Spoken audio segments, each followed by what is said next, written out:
오늘 우리 주시는 하나님의 말씀은 잠언 3장 27절에서 35절까지의 말씀입니다. 잠언 3장 27절에서 35절까지 우리 한 목소리로 봉독하시겠습니다.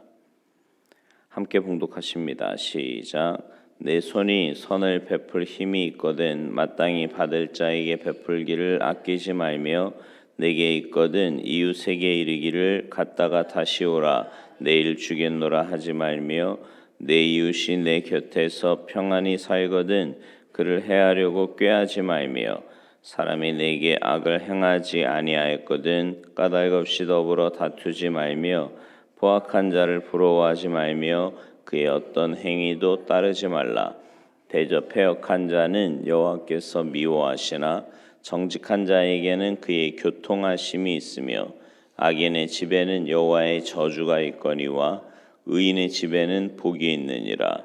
진실로 그는 거만한 자를 비웃으시며 겸손한 자에게 은혜를 베푸시나니 지혜로운 자는 영광을 기업으로 받거니와 미련한 자의 영달함은 수치가 되느니라. 아멘. 할렐루야. 성경에 보면 두 종류의 사람이 나오는 것을 보게 되는데요. 하나는 존귀한 사람, 또 다른 하나는 비천한 사람, 이렇게 표현할 수 있습니다.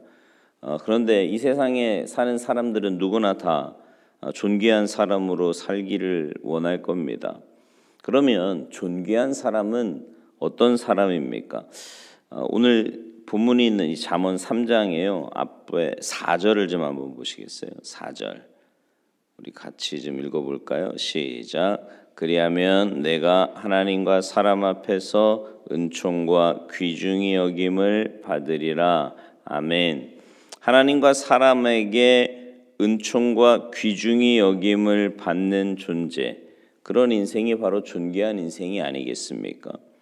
그러면 어떻게 살아야 이런 존귀한 삶을, 존귀한 인생을 살아갈 수 있을까요? 먼저 선을 베풀기를 아끼지 말아야 합니다. 오늘 본문 27절, 8절 말씀인데요. 본문의 이 말씀은 기회와 능력이 있을 때 도움을 필요로 하는 자들에게 자비를 베풀라는 구체적인 구제의 일반적인 원칙을 제시해 주고 있는 겁니다. 하나님께서는요, 하나밖에 없는 당신의 아들을 이 땅에 보내셔서 우리를 죄에서 구원하시기 위해 십자가에서 물과 피를 다 쏟고 생명까지 내어줌으로 우리에게 구원을 허락하셨습니다. 이처럼 우리는 하나님의 크신 사랑을 받은 존재들이에요. 그렇기에 아낌없이 우리도 자신을 하나의 미랄이 되는 섬김과 희생의 자리에 나 자신을 내어줄 줄 알아야 합니다. 여러분 그거 아시죠? 사랑도요, 받아본 사람이 할 줄 아는 거거든요. 근데 우리는 이미 하나님의 크고 놀라운 사랑을 받은 자들이단 말입니다.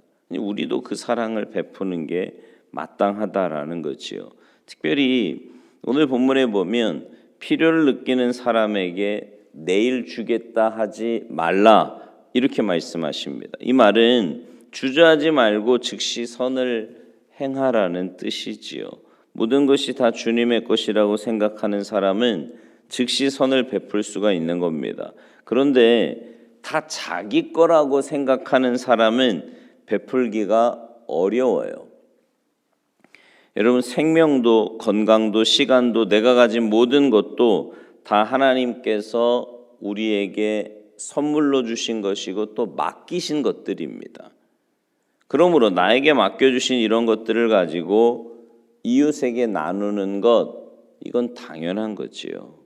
잠언 11장 24절 흩어 구제하여도 더욱 부하게 되는 일이 있나니 과도히 아껴도 가난하게 될 뿐이니라. 세상에는요, 남의 것을 빼앗는 사람이 있습니다. 돈 때문에 다른 사람의 생명을 해치는 사람도 있지요. 반면에 잘 나누는 사람들도 분명히 있어요. 여러분 모두는 나누며 사는 그런 사람이 되시기 바랍니다. 아낌없이 인색하지 않고 풍성히 나누는 삶, 그것이 바로 이웃 사랑을 실천하는 삶입니다. 또 그렇게 살 때 하나님과 사람에게 귀중히 여김을 받게 될 줄 믿고 선을 행하는 실천자들이 모두 되시기 바랍니다. 두 번째로, 까닭없이 남에게 해를 끼치거나 다투지 않아야 합니다. 29절 하반절에 보니까 그를 해하려고 꾀하지 말며, 여기 해하다라는 이 말은요, 이렇게 긁다, 쟁기질하다, 이런 말입니다.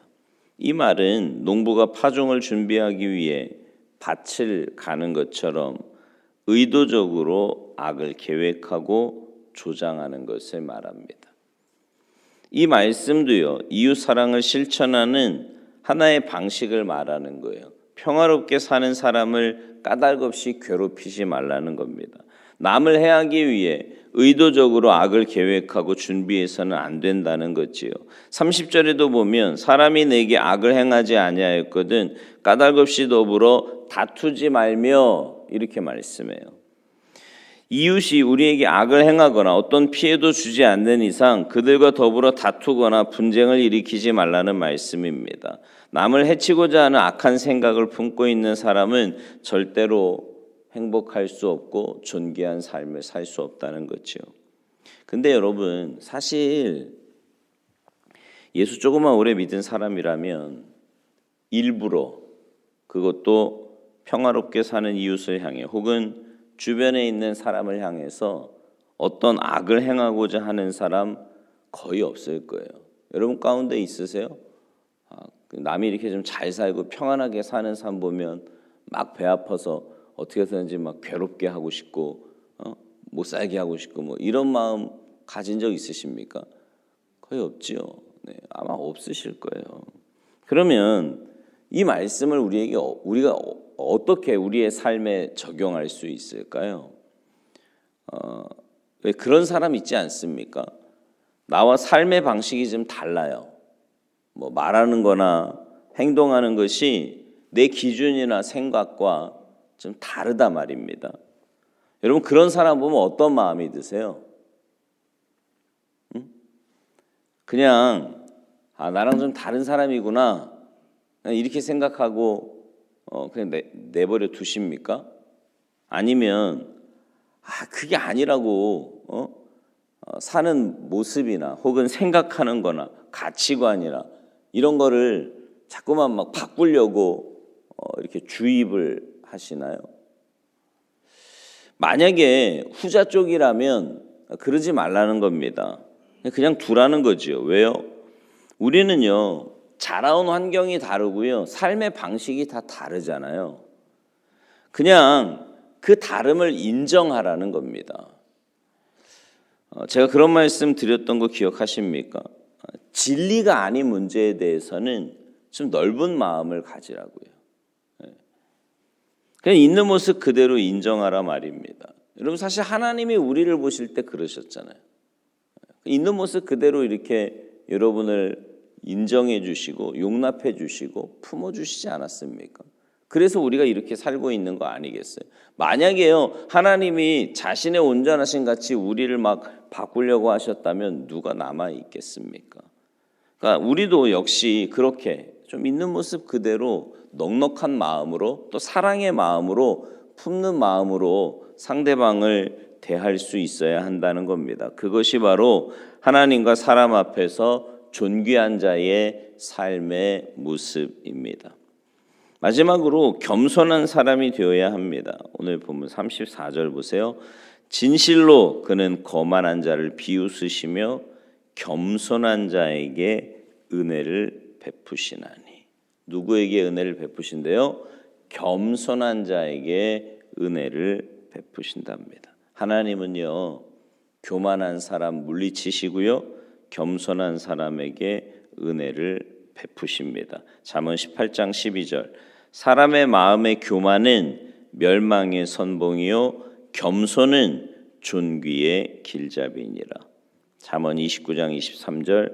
사람이 교만하면 낮아지게 되겠고 마음이 겸손하면 영예를 얻으리라.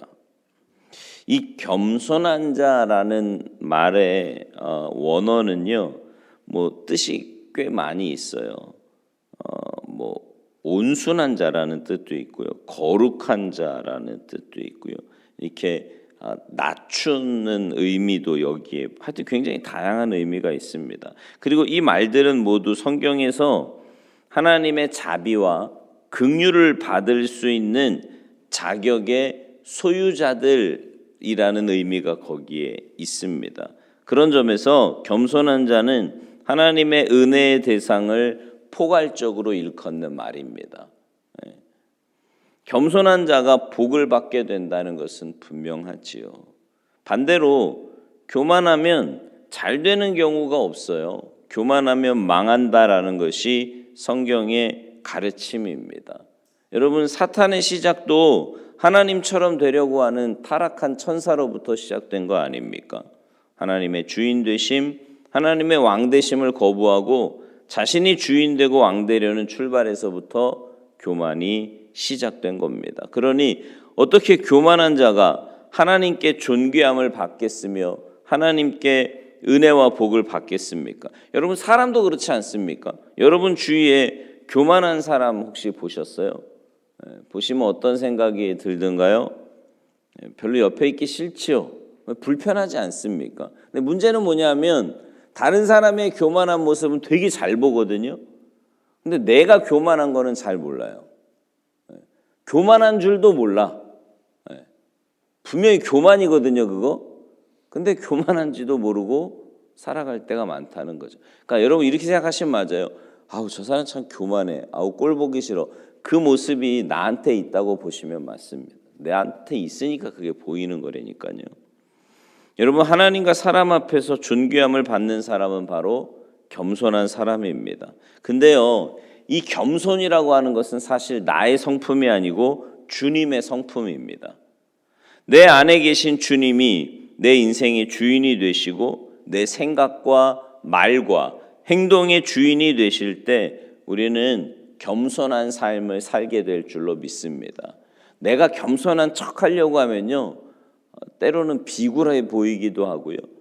때로는 오히려 그 모습이, 여러분 어떤 분이 그러더라고요. 말만 그렇게 하는 게 절대로 겸손이 아니라는 거예요. 겸손은 주님의 성품입니다.